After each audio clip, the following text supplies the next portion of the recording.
दुआएं दीजिए, दुआएं लीजिए। आज हम एक ऐसे विषय पर चर्चा कर रहे हैं जिसका आधार प्रेम का गुण होता है।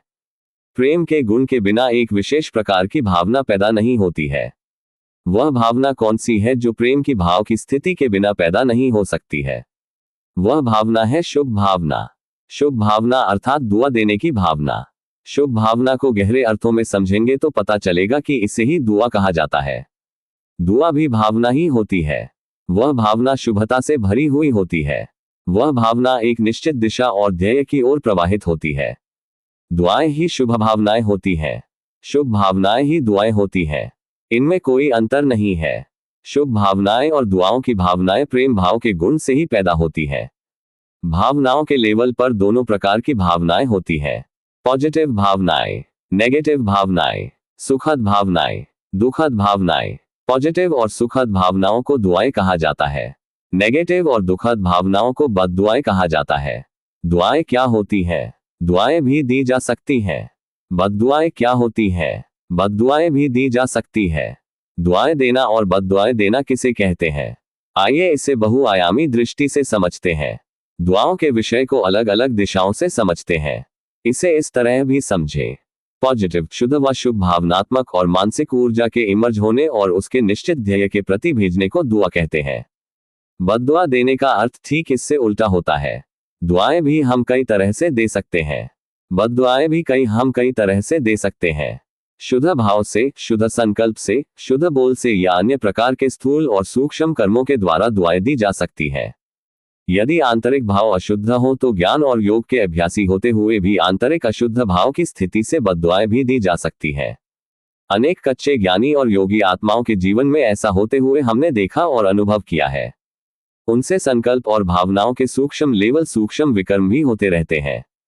इसलिए ही ज्ञान योग की साधना से पूर्व आंतरिक भाव शुद्धि की साधना करनी अनिवार्य समझी जाती रही है। पर अधिकांश लोग अपनी भाव शुद्धि नहीं करते हैं और योग साधना में लग जाते हैं। हम परमात्म ज्ञान योग से शक्तियां प्राप्त करते हैं। हमें शुद्ध शक्तियां दुआएं देने के लिए ही मिली हुई है। हमें प्राप्त शक्तियां अन्य आत्माओं को वरदान देने के लिए मिली हुई है। शक्तियों से अभिशाप भी दिया जा सकता है और दुआएं भी दी जा सकती है। ध्यान रहे कि हमारी भावनाओं में ही ऐसे प्रकंपन होते हैं जिससे जाने अनजाने में ही केवल नकारात्मक सोचने व चर्चा करने से ही हमारे नकारात्मक भाव अन्य आत्माओं को बद्दुआ के प्रकंपन मिल जाते हैं।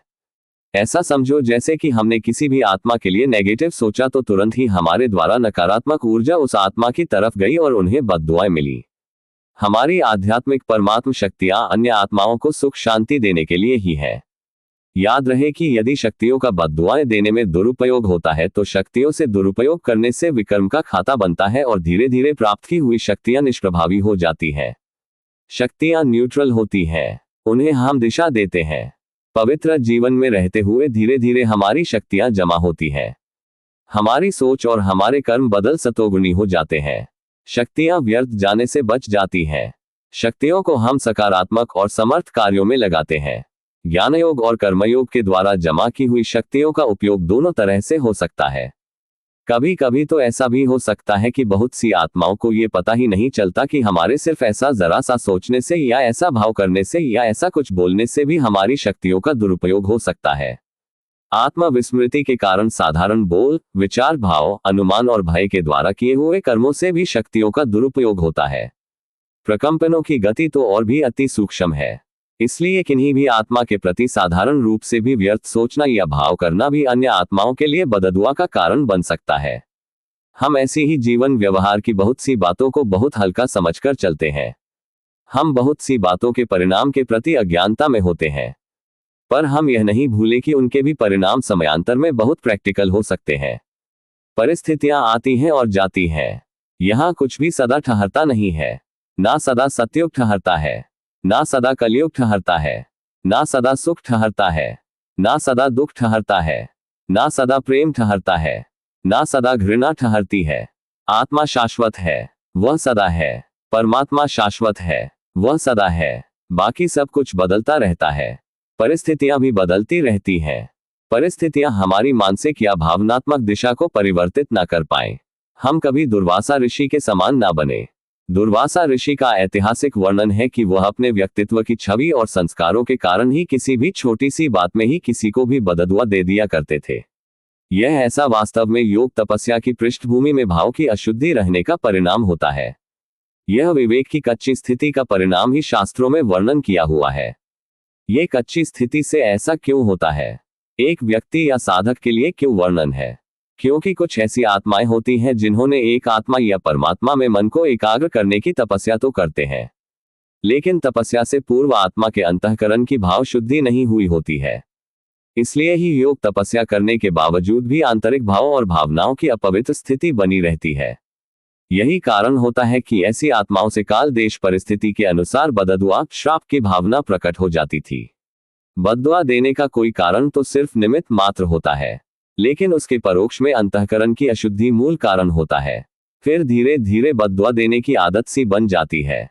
फिर बात चाहे कोई छोटी सी हो या बड़ी सी, यदि कोई बात नहीं भी हो, यदि सिर्फ अनुमान और गलतफहमियां मिसअंडरस्टैंडिंग्स की होंगी, तब भी उनसे बद्दुआओं के प्रकंपन पैदा होते हैं। बद्दुआओं की प्रतिक्रिया का सिर्फ 1 सेकंड ही होता है, लेकिन इसके परिणाम गहन और दूरगामी होते हैं। बद्दुआ देने की नकारात्मक प्रतिक्रिया तो सिर्फ एक पल भर में हो सकती है, लेकिन उसके जो दूरगामी परिणाम होते हैं, उसका प्रभाव केवल पल भर का नहीं चलता है। उससे प्राप्त हुई बद्दुआओं का प्रभाव और उनकी प्रतिक्रिया का प्रभाव लंबे समय तक चक्रवत चलता है। क्रिया की प्रतिक्रिया होती है, फिर यह चक्रवत क्रम चलता रहता है। यह प्रकृति का अनादि नियम है। आसुरी कर्मों का परिणाम भी स्वतः मिलता ही है। हम स्वयं के कार्यों पर और स्वयं की आत्मिक उन्नति पर ध्यान दें। अपनी आंतरिक स्थिति को ऐसा शुद्ध पवित्र बनाएं जिससे हमारे द्वारा किसी को भी बद्दुआएं ना मिले, हमेशा दुआएं ही मिले। आध्यात्मिक शक्तियां सृजन के लिए हैं। वास्तविक आध्यात्मिक शक्ति के बारे में यह एक तथ्यात्मक अर्थ हमें समझ लेना चाहिए। आत्मिक शक्ति जब वास्तव में ही शुद्ध होती है और आध्यात्मिक शक्ति के रूप में प्रकट होती है, तब उसमें कभी भी दूसरों को दुख देने की भावना पैदा नहीं हो सकती है। उसमें किसी भी प्रकार का अकल्याणकारी संकल्प ही पैदा नहीं हो सकता है। ऐसी आध्यात्मिक शक्ति से समय देश परिस्थिति के अनुसार सृजन स्वतः स्वभावत ही होता रहता है। हम अपने योग या कर्मयोग तपस्या साधना के उद्देश्य को अच्छी तरह समझें और जागरूक रहें। हम राजयोग के द्वारा परमात्मा से सूक्ष्म शक्तियां अर्जित कर रहे हैं। वे शक्तियां परमात्मा के सृजन के कार्य के लिए ही अर्जित कर रहे हैं। शक्तियों से स्वयं की रक्षा अलग बात है और बद्दुआएं देना अलग बात है। आत्मिक शक्तियों और परमात्म शक्तियों के सहयोग से स्वयं की रक्षा अवश्य करें, पर उनका दुरुपयोग नहीं करें। इकट्ठी हो रही शक्तियों का दुरुपयोग न हो पाए, इस बात का हमें व्यक्तिगत रूप से ध्यान रखना चाहिए। बद्दुआ देना भी शक्तियों का दुरुपयोग है। निंदा ग्लानि करना भी बद्दुआएं देना ही है। इन बद्दुआओं की फैली हुई ऊर्जा का फिर एक दुष्चक्र विशिष्ट सर्कल बन जाता है। किन्हीं के भी जीवन में या किन्हीं के लिए भी बद्दुआओं से हम प्रत्यक्ष या अप्रत्यक्ष रूप से उनके कर्म के पाठ में विघ्न डालने वाले बन जाते हैं। वर्तमान समय मनुष्य के अंदर सात्विकता बहुत कम है, इसलिए विचार और भावनाओं के स्तर पर भी बद्दुआओं का देना और लेना ना हो, इसके लिए खबरदार रहने की जरूरत होती है। हम दुआएं देने का कारण क्यों ढूंढते हैं? क्या दुआएं सिर्फ लेन देन तक सीमित होती हैं? प्रायः हम अन्य लोगों को दुआएं देने का भी कोई कारण ढूंढते हैं। ये ठीक है कि जब कोई अवसर या कारण होता है तो स्वाभाविक रूप से हम शुभ भावनाएं देते हैं, पर क्या नेक काम करने के लिए भी हमें कारण या समय की तलाश होनी चाहिए? दरअसल बहुत से लोग बिना कारण के कुछ करना ही नहीं चाहते हैं। अच्छे कार्यों को बिना कारण के भी करिए। हमारी सोच ये होती है कि लोग कुछ ऐसा करें तभी हम उन्हें शुभ भावनाएं अर्थात दुआ दें। लोगों के हालात या अवसर ऐसे हों तब हम उन्हें शुभ भावनाएं दें अर्थात दुआएं दें। एक स्थिति यह भी होती है कि वे हमें दुआएं दें तो हम भी उन्हें दुआएं दें। वे उधर से पॉजिटिव ऊर्जा शुभ ऊर्जा भेजे तो हम भी इधर से पॉजिटिव शुभ ऊर्जा भेजें। इसका तो यह अर्थ हुआ कि हम दूसरों का भला या दूसरों को दुआएं देने का काम अपनी स्वतंत्र इच्छा से नहीं कर सकते। दुआ देने के लिए भी हमें किसी कारण या अवसर मौके पर निर्भर रहना पड़े तो ये तो दुआ देने की भी हमारी परतंत्रता हो गई। ये तो मानवीय कर्म व्यवहार में केवल एक प्रकार की लेन देन जैसी स्थिति हो गई।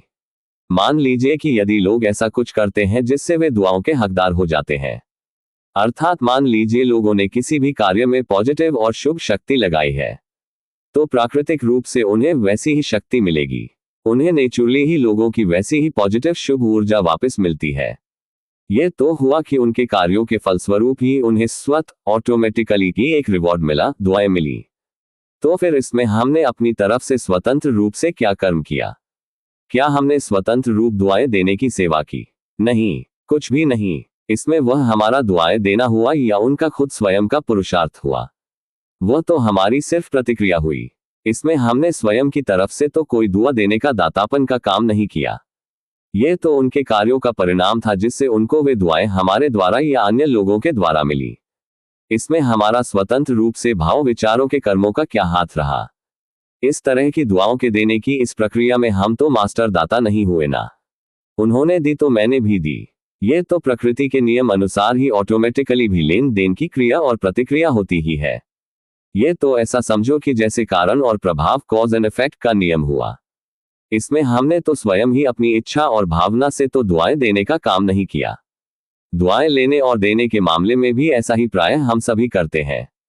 जबकि परमात्मा तो हमेशा ही कहते हैं कि सदा सबको दुआएं दीजिए, सदा सबको शुभ भावनाएं दुआएं दीजिए। परमात्मा के कहने का भावार्थ बहुत दिव्य और श्रेष्ठ है, उसे भी हमें समझना चाहिए। दुआओं का असली आध्यात्मिक अर्थ क्या होता है? वास्तव में दुआएं लेन देन की भाषा तक ही सीमित नहीं होती है। दुआओं के लेन देन की भाषा तो बहुत ही ऊपर ऊपर की बात है। इस तरह की दुआएं देने की प्रक्रिया तो प्रकृति के नियम अनुसार तब भी घटित हो जाती है जब आपके द्वारा सचेतन रूप से सोच समझकर कुछ भी नहीं किया होता है। दुआओं के देने की यह भाषा और परिभाषा तो बड़ी कॉमन और पुरानी है। दुआएं देने की स्थिति, यह आत्मा की एक स्थिति होती है। आत्मा की एक स्थिति ऐसी भी होती है जब उससे सिर्फ श्रेष्ठ शुभ भावनाओं के प्रकंपन स्वतः प्रस्फुटित होते हैं। ऐसा समझे कि आत्मा की एक ऐसी आत्मिक स्थिति का स्थायी बन जाना जिस स्थिति में अब किसी विचार या सोच या किसी प्रतिक्रिया की जरूरत नहीं रह गई हो। इस प्रकार की आत्मा की आंतरिक स्थिति के अनुसार यदि कहें तो दुआएं देने का भावार्थ बिल्कुल बदल जाता है। इसे समझना अनिवार्य है। अध्यात्म की दिव्य स्थिति दुआएं देने की परिभाषा को कुछ इस तरह बयान करती है। दुआएं दीजिए इस महावाक्य के परोक्ष में एक ऐसी आत्मिक स्थिरचित स्थिति बनाने की बात है जिससे स्वभावत ही दुआओं का निर्झर झरना बहता रहता हो। इसमें हमें ऐसा लगता है कि दुआएं देने में हमारा कुछ भी खर्च नहीं होता है। इसके लिए कहावत है कि ना हल्दी लगे और ना फिटकरी लगे और रंग चोखा ही चोखा, अर्थात बिना मेहनत के या बिना ऊर्जा खर्च किए परिणाम अच्छे से अच्छा प्राप्त होना। यही है वास्तव में दुआएं देने की असली स्थिति। भावनाओं के लेवल पर शुभ सुखद मानसिक व भावनात्मक ऊर्जा की क्रिया और प्रतिक्रिया होती है। इसका अर्थ ये हुआ कि लेन देन की पद्धति से दुआओं के लेन या देन के तो अनेक कारण हो सकते हैं, लेकिन ऐसी स्वाभाविक और स्वतंत्र रूप से सर्व को दुआएं देने की स्थिति बनाने के लिए पहले हमारी स्वयं की स्थिरचित आत्मिक स्थिति अनिवार्य रूप से होनी चाहिए। ज्ञान और योग की साधना की मेहनत तो हमें करनी पड़ेगी, वह अलग बात है। अन्यथा बहुत से लोग दुआएं देने के लिए भी अवसरों का ही इंतजार करते हैं। नहीं, यदि हमारी आंतरिक स्थिति श्रेष्ठ दिव्य हो तो आध्यात्मिक लेवल पर तो बिना किसी कारण या बिना किसी अवसर का इंतजार किए ही हमेशा ही दुआएं दी जा सकती हैं। पर यह स्थिति बहुत कम आत्माओं की होती है। हमारी कोई भी प्रतिक्रिया विवेकपूर्ण हो, प्रतिक्रिया तो एक सेकंड की होती है। मान लीजिए यदि आपस में किसी तरह की समझ गलत हो, कोई अनसमझी हो गई हो, तब एक सेकंड की प्रतिक्रिया गलत परिणाम लाती है। हम केवल जाने या अनजाने में ही भाव, विचार, बोल या कर्म को करने से भी हम अपनी और दूसरों की स्थिति को या उनके कार्यों को बिगाड़ने के निमित्त बन जाते हैं। इस तरह हम शक्तियों का दुरुपयोग करने से खुद का विकर्म का खाता बनाते हैं। व्यर्थ भाव या संकल्प के प्रकंपन तीव्रता से किसी कार्य में व्यवधान रूप बन सकते हैं। ऐसा चाहे पॉजिटिव ऊर्जा हो या नेगेटिव ऊर्जा हो, दोनों ही स्थितियों में कर्म की गति का एक ही ऊर्जा के परावर्तन का नियम सबके साथ एक जैसा ही काम करता है। जरा सोचिए, किसी भी आत्मा के शुभ सोचने से अर्थात दिल की दुआएं देने से भी कर्मों का हिसाब किताब चुकतुक सेटल होता है। हिसाब किताब सेटल करने का मतलब एक ही होता है। किसी भी प्रकार से एनर्जी का परस्पर लेन और देन ही हिसाब किताब सेटल करना कहा जाता है। ये हिसाब किताब सेटल करने का काम किसी ना किसी प्रकार से प्रत्येक आत्मा जाने और अनजाने में करती रहती है। ये ड्रामा का और ड्रामा में कर्मों का खेल बड़ा वंडरफुल बना हुआ है। अपनी आध्यात्मिक प्रज्ञा को बढ़ाएंगे तो ये खेल ठीक तरह से समझ में आता जाता है। दुआएं लेना क्या है? दुआएं अनेक प्रकार से ली जा सकती हैं तन मन धन समय मनसा वाचा और कर्मणा इत्यादि किसी भी प्रकार से किसी भी माध्यम से किसी भी आत्मा को उसके आध्यात्मिक गुणों की अनुभूति में वृद्धि कराना ही दुआएं लेना है। किसी आत्मा को स्थूल या सूक्ष्म रूप से सुख शांति शक्ति देने से दुआओं का खाता जमा होता है। इसलिए कुल मिलाकर भावार्थ यह है कि अपने मन वाणी और कर्म की शक्तियों का सकारात्मक सृजनकारी उपयोग दुआएं देने में ही करें। यह भी श्रेष्ठ कर्म करने का श्रेष्ठ तरीका है। इसलिए प्रकृति की ऊर्जा की गति अर्थात स्थूल और सूक्ष्म कर्मों की गति के बारे में हम सदा सचेत रहें। शक्तियों से सबको दुआएं दें। इकट्ठी की हुई परमात्म शक्तियों से स्वयं का उत्थान करते रहें। इन शक्तियों को बद्दुआएं देने में बर्बाद ना दें। It is to say that we don't need a reason to create good wishes within and without. We don't need a reason to bless others. You can give a logic on these statements. But there is always another opposite side of anything. Please try to look at that perspective. There is also a state of mind through which one can spread good wishes unconditionally to souls and in the world. But that state of mind has to be achieved first. For we need to be in our awareness of pure being. The self-oriented consciousness is needed for having and sending good wishes and good vibrations. But unfortunately or fortunately the entire world has been living in other-oriented consciousness since last 2 era. Now we have to overcome that situation. Now we have the tools and techniques of spiritual knowledge and Raja Yoga meditation through which we can attain that state of mind.